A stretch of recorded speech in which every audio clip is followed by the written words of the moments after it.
US coast guards की तरफ से रिलीज होने वाली इस वीडियो में एक नार्को सबमरीन को इंटरसेप्ट करते दिखाया गया है। एक मैरीन पेट्रोल एयरक्राफ्ट जब पैसिफिक कोस्ट के पास पेट्रोलिंग कर रहा था तभी उनको पानी के अंदर एक सबमरीन का अक्स नजर आता है। वो फौरन यूएस कोस्ट गार्ड्स को रिपोर्ट करते हैं और चंद मिनटों में ही 2 बोट्स और एक हेलीकॉप्टर वहां पहुंच जाते हैं। वीडियो में देखा जा सकता है कि कोस्ट गार्ड्स का क्रू सबमरीन के बिल्कुल करीब आ चुका था, लेकिन शायद अंदर मौजूद स्मगलर्स को इसका इल्म नहीं था। आखिर ऑफिसर्स ने जबरदस्ती सबमरीन का लैच खोला और अंदर मौजूद स्मगलर्स को अरेस्ट कर लिया। इस नार्को सबमरीन में 3000 केजी कोकेन मौजूद थी, जो साउथ अमेरिका से यूएसए तक खामोशी से लाई जा रही थी। ये उन 200 नार्को सबमरीन्स में से एक थी जिनको अथॉरिटीज ने 2006 से 2025 तक कैप्चर किया है। पर ये तो सिर्फ वो थी जो पकड़ी गई। यूएसए में हर साल हजारों सबमरीन्स इल्लीगल ड्रग्स पहुंचाती हैं और किसी को कानो कान खबर नहीं पड़ती। नार्को सबमरीन कैसे काम करती हैं, इन्हें पकड़ना मुश्किल क्यों होता है और आखिर इन्हें बनाया कहाँ जाता है। ज़ेम टीवी की वीडियोस में एक बार फिर से खुशामदीद। नाजरीन, ड्रग स्मगलिंग एक ऐसा अमल है जिसकी रोकथाम के लिए हर कंट्री हर दौर में अलग अलग इदारे बनाती आई है और नए नए तरीकों से ड्रग स्मगलर्स को पकड़ने की कोशिश की जाती है। लेकिन इतनी कोशिशों के बाद हम देखते हैं कि यूएसए और यूरोप के कई मुल्कों में अभी तक इसे 100% रोका नहीं जा सका। इसकी सबसे बड़ी वजह यह है कि बड़े बड़े ड्रग कार्टेल्स अपने आप को एंटी ड्रग फोर्सेस से हमेशा 2 कदम आगे रखने की कोशिश करते हैं। शुरुआत से ही South America illegal drug mafia का गढ़ रहा है और इसकी वजह है यहाँ का यूनिक क्लाइमेट, जो कोका प्लांट की पैदावार के लिए सबसे परफेक्ट है। फिल वक्त दुनिया में सबसे ज्यादा कोकेन की पैदावार कोलंबिया में होती है। यूएसए में पकड़ी गई 90% कोकेन का ताल्लुक कोलंबिया से बताया जाता है। इसके बाद आता है पेरू और फिर बोलीविया। ये तीनों साउथ अमेरिकन कंट्रीज हैं और इन्हीं को ही कोकेन इंडस्ट्री का गोल्डन ट्रायंगल या एंडियन ट्रायंगल समझा जाता है। पूरी दुनिया में जितनी भी कोकेन है उसका 99.5% हिस्सा इन 3 मुल्कों में ही प्रोड्यूस होता है। अब साउथ अमेरिका से इन ड्रग्स को सेंट्रल अमेरिका और यूरोप तक लेके जाने के लिए अलग अलग तरीके इस्तेमाल होते रहे हैं। 1960s में जब सख्ती कम होती थी तो लोग अपने लगेज में ही डालकर नॉर्मल पैसेंजर प्लेन्स में इसे सेंट्रल अमेरिका और यूरोप तक लेके जाते थे। फिर सख्ती बढ़ने लगी तो बहरी जहाजों का इस्तेमाल शुरू हो गया। पर क्योंकि स्मगलिंग में प्रॉफिट मार्जिन्स बहुत ज्यादा होते हैं, खासकर अगर प्रोडक्ट इल्लीगल हो, तभी ड्रग माफिया ने 1980s के दौरान छोटे सेस्ना जहाजों का इस्तेमाल भी किया। इन जहाजों को कोलंबिया से उड़ाकर कैरेबियन के छोटे आइलैंड्स जैसा कि नॉर्मैंस या फिर सेंट्रल अमेरिका के जंगलात में बनी सीक्रेट एयर स्ट्रिप्स पर उतारा जाता था। ये वो दौर था जब पाब्लो एस्कोबार का मेडेयिन कार्टेल दुनिया की 80% कोकेन मार्केट को कंट्रोल करता था।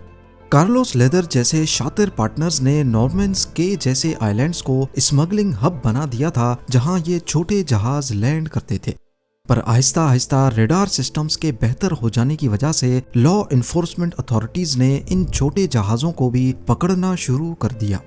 फिर कार्टेल्स ने इस्तेमाल शुरू किया स्पीड बोट्स का। ये आम स्पीड बोट्स नहीं बल्कि स्पेशली मॉडिफाइड इंजन के साथ बनाई जाती थी। ड्रग्स से भरी इन बोट्स को भगाकर कैरेबियन आइलैंड्स तक पहुंचाया जाता था। जब तक कोस्ट गार्ड्स की नजर उन पर पड़ती, ये बोट्स अपना काम करके वापस चली जाती थी। पर कैरेबियन और पैसिफिक कोस्ट पर यूएसए और उसके अलाइज ने समंदरी पेट्रोलिंग बढ़ा दी और एडवांस्ड रेडार सिस्टम लगा दिए, जिससे इन मॉडिफाइड स्पीड बोट्स को भी ट्रैक करना आसान हो गया। 1990s तक बड़े बड़े ड्रग लॉर्ड्स का यूएसए तक हवाई और समंदरी रास्ता बंद हो चुका था और इसी दबाव ने इंजीनियरिंग इनोवेशन को जन्म दिया। उस वक्त उनको जरूरत पेश आई एक ऐसी टेक्नोलॉजी की जो रेडार्स को भी धोखा दे सके, मैरीन पेट्रोल्स की नजर से भी ओझल हो सके और सबसे बढ़कर उसमें ज्यादा से ज्यादा ड्रग्स भी ट्रांसपोर्ट की जा सके। कार्टेल्स ने इंजीनियरिंग का इस्तेमाल करते हुए अब सबमरीन्स बनाने का फैसला किया। ऐसी सबमरीन्स जो बनी थी फाइबर ग्लास की, जिसकी वजह से रेडार उनके सिग्नेचर को फिल्टर कर देता है। जहां बोट्स में लिमिटेड कैपेसिटी होती थी, वहीं इन सबमरीन्स में 5 से 10 टन तक ड्रग्स ट्रांसपोर्ट की जाती थी। ये सबमरीन, जिनको नार्को सबमरीन कहा जाता है, इतनी कामयाब हुई कि कई सालों तक एंटी नारकोटिक्स पुलिस को पता ही नहीं चला कि सेंट्रल अमेरिका में ड्रग्स किस रास्ते से लाई जा रही हैं। 1990 से शुरू होने वाले इस ट्रेंड का भांडा तब फूटा जब करीब 16 सालों के बाद 2006 में पहली नार्को सबमरीन पकड़ी गई। कोस्टा रिका के पैसिफिक कोस्ट से करीब 160 किलोमीटर दूर यूएस कोस्ट गार्ड्स का अमला हवाई पेट्रोलिंग पे निकला हुआ था, तभी उनको प्लास्टिक के 3 पाइप्स पानी से निकले हुए दिखाई दिए। ये 50 फुट लंबी लकड़ी और फाइबर ग्लास से बनी नार्को सबमरीन थी। यूएस कोस्ट गार्ड्स का कहना था कि उन्होंने इसके बारे में सुन तो रखा था, लेकिन देखा पहली मर्तबा है। पर ड्रग माफिया के इंजीनियर्स इन सबमरीन्स को बनाते कहां पर हैं, इनके अंदर क्या क्या फैसिलिटीज होती हैं, ये कितना डिस्टेंस ट्रैवल कर सकती हैं, और आखिर इतनी महंगी सबमरीन को स्मगलर्स खुद समंदर में क्यों डुबो देते हैं। आपको यहाँ बताते चलें कि 2006 से लेकर अभी तक टोटल 200 सबमरीन्स पकड़ी जा चुकी हैं, लेकिन अथॉरिटीज का मानना है कि इससे कई गुना ज्यादा अभी तक अनडिटेक्टेड रही है। नार्को सबमरीन्स की टोटल 4 किस्म मौजूद हैं। पहली है लो प्रोफाइल वेसल, जिसे LPV भी कहा जाता है। ये असल में पूरी तरह पानी के अंदर सबमर्ज्ड नहीं होती, बल्कि इसका ज्यादातर हिस्सा पानी के नीचे रहता है और छोटा सा टॉप पानी के ऊपर। ये लगभग 14 मीटर्स लंबी होती है और इसका रंग समंदर से मिलता जुलता होता है, जो इसे एंटी डिटेक्शन भी बनाता है। कैपेसिटी की बात की जाए तो इसमें 7.7 टन कोकेन ट्रांसपोर्ट की जा सकती है। अथॉरिटीज का कहना है कि ये अक्सर साउथ अमेरिका से सेंट्रल अमेरिका के छोटे रूट पर ही चलती है।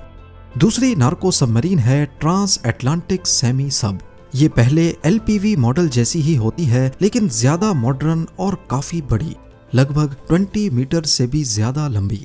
इसमें 3 कंपार्टमेंट्स होते हैं, एक इंजन के लिए, एक क्रू और एक कार्गो के लिए। इसमें टोटल 20,000 लीटर्स तक फ्यूल कैपेसिटी होती है, जिसकी वजह से ये लंबे समंदरी सफर जैसा कि ब्राजील से यूरोप तक भी आसानी से ट्रैवल कर सकती है। इन सबमरीन्स में GPS नहीं होता, बल्कि अंदर बैठे स्मगलर्स कंपास की मदद से डायरेक्शन बदलते हैं। तीसरी है स्नॉर्केल सब। ये मॉडल असल सबमरीन से मिलता जुलता है, जो पूरी तरह पानी में डूब सकती है। 24 मीटर्स लंबी और फाइबर ग्लास की बॉडी। जब ये एक्शन में होती है तो सिर्फ एक स्नॉर्केल पाइप पानी के सरफेस से ऊपर रहता है, जिससे डीजल इंजन के लिए हवा और क्रू के लिए ऑक्सीजन मिलता है। इसमें बैलेस्ट टैंक्स होते हैं जो खतरा महसूस होने पर इसे और गहराई में ले जाते हैं। आज तक ऐसी कोई भी सबमरीन समंदर में पकड़ी नहीं गई। और फोर्थ है सबसे शातिर इलेक्ट्रॉनिक सबमरीन। ये नार्को सबमरीन की सबसे एडवांस्ड और नए दौर की किस्म है। 12 मीटर्स लंबी फाइबर ग्लास की बॉडी और अंदर कोई क्रू नहीं। इसमें डीजल इंजन भी नहीं होता, बल्कि बैटरीज का इस्तेमाल सिर्फ 2 इलेक्ट्रिक मोटर्स को पावर देता है। इलेक्ट्रिक होने की वजह से ये बेहद खामोश होती है और सोनार स्कैनर्स भी इसे डिटेक्ट नहीं कर सकते। इसकी रेंज सिर्फ 60 किलोमीटर होती है, इसीलिए इसे बड़ी शिप से रस्सी बांधकर टो किया जाता है। जब कोस्ट गार्ड्स आते हैं तो इस रस्सी को अनहुक कर दिया जाता है और ये पानी के अंदर जाकर छुप जाती है।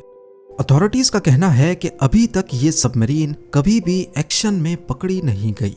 जंगल में सिर्फ इसके मॉडल्स मिले हैं, जिसकी वजह से इसके बारे में मालूम पड़ सका।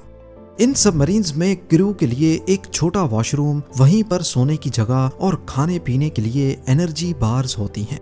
अब जानते हैं कि इतनी एडवांस्ड सबमरीन्स आखिर बनाई कहाँ जाती हैं। इन सबमरीन्स की कंस्ट्रक्शन ज्यादातर साउथ अमेरिका के घने जंगलात में छुपे हुए शिप यार्ड्स में होती है। ये इतने दूर दराज इलाके हैं कि यहाँ तक पहुँचना इम्पॉसिबल होता है, और घने जंगलात की वजह से इन शिप यार्ड्स को सैटेलाइट, ड्रोन्स या हेलीकॉप्टर की मदद से भी नहीं देखा जा सकता। एक अंदाजे के मुताबिक एक सबमरीन को बनाने में $2 मिलियन तक खर्चा आता है, लेकिन ये कॉस्ट 10 टन कोकेन जिसकी कीमत $400 मिलियन तक होती है, उसके सामने कोई मायने नहीं रखती। तभी इनको सिर्फ वन टाइम यूज के लिए ही बनाया जाता है। जैसे ही मिशन कंप्लीट हो गया, इसका वाल्व खोलकर इसे समंदर में डूबने के लिए छोड़ दिया जाता है, ताकि ना कभी ये सबमरीन कोस्ट गार्ड्स को मिले और ना ही इसको बनाने वालों तक पहुंचा जा सके।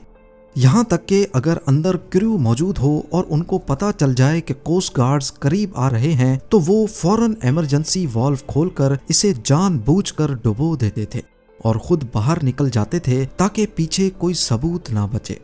2008 से पहले यूएसए में ये लॉ था कि अगर नार्को सबमरीन डूब रही हो तो कोस्ट गार्ड्स उसके क्रू को सिर्फ डूबने वाला समझकर उन्हें रेस्क्यू करेंगे। और क्योंकि सबमरीन तो हजारों मीटर नीचे ओशन फ्लोर पर जाकर खो गई और सारे सबूत मिट गए, इसीलिए उन पर केस चलाना मुश्किल होता था। लेकिन 2008 के बाद ये लॉ बदल दिया गया। फिर भी स्मगलर्स ऐसी हालत में सबमरीन को डुबो देते हैं क्योंकि उन्हें मालूम होता है कि सबूत ना मिलने की वजह से कोर्ट में आर्ग्यूमेंट करना आसान हो जाएगा और हो सकता है सजा कम हो जाए। यही वजह है कि ज्यादातर नार्को सबमरीन्स के मुकद्दर में ही डूबना लिखा है, चाहे वो कामयाब डिलीवरी करें या फिर पकड़ी जाएं। बहुत ही कम केसेस में ऐसा हुआ है कि कोस्ट गार्ड्स ने किसी नार्को सबमरीन को एक्शन में पकड़ लिया हो।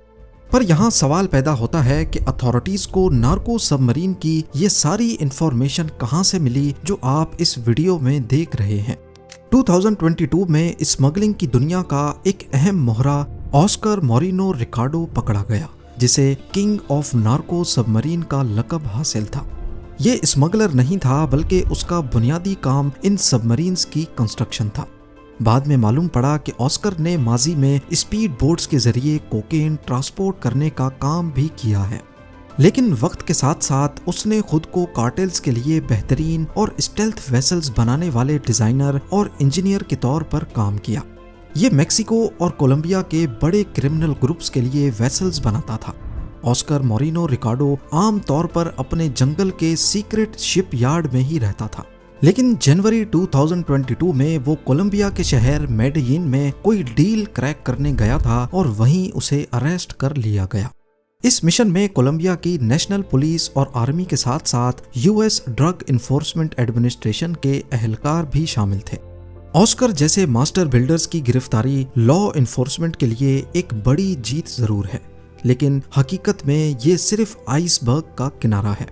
हर कामयाब ऑपरेशन के बावजूद एक्सपर्ट्स का मानना है कि हजारों टन कोकेन अभी भी समंदर की सतह के नीचे से सेंट्रल अमेरिका और यूरोप तक पहुंच रही है। जहां पुरानी सबमरीन्स को समंदर की गहराइयों में डुबाकर सबूत मिटा दिया जाता है, वहीं इस वक्त भी कोलंबिया के घने जंगलात में कोई नया जीनियस इलेक्ट्रिक, साउंडलेस और अनमैन्ड ड्रोन सबमरीन्स पर काम कर रहा होगा। बात सिर्फ इतनी है कि जब तक इन ड्रग्स की डिमांड मौजूद है, बड़े बड़े कार्टेल्स का अरबों डॉलर का कारोबार अलग अलग रूप धारता रहेगा। इस बारे में आपका क्या ख्याल है, मुझे कमेंट सेक्शन में जरूर बताइएगा। उम्मीद है जेम टीवी की ये वीडियो भी आप लोग भरपूर लाइक और शेयर करेंगे। मिलते हैं अगली शानदार वीडियो में।